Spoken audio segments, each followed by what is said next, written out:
if you awaken from this illusion, and you understand that black implies white, self implies other, life implies death, or shall I say, death implies life, you can feel yourself not as a stranger in the world, not as something here on probation, not as something that has arrived here by fluke, but you can begin to feel your own existence as absolutely fundamental. I'm not trying to sell you on this idea in the sense of converting you to it. I want you to play with it. I want you to think of its possibilities. I'm not trying to prove it.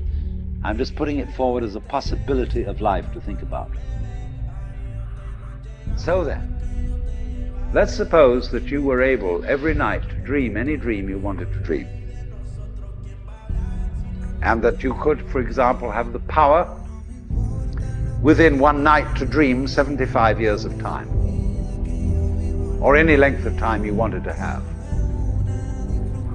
And you would naturally, as you began on this adventure of dreams, you would fulfill all your wishes. You would have every kind of pleasure, you see. And after several nights of 75 years of total pleasure each, you would say, well, that was pretty great. But now let's have a surprise. Let's have a dream which isn't under control. Well, something is going to happen to me that I don't know what it's going to be. And you would dig that and come out of that and say, wow, that was a close shave, wasn't it? And then you would get more and more adventurous, and you would make further and further out gambles as to what you would dream. And finally, you would dream where you are now.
Dream the dream of living the life that you are actually living today.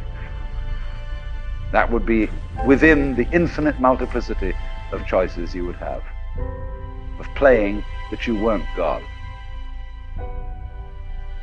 Because the whole nature of the Godhead, according to this idea, is to play that he's not. So in this idea then, everybody is fundamentally the ultimate reality. Not God in a politically kingly sense, but God in the sense of being the self, the deep down basic whatever there is. And you're all that, only you're pretending you're not.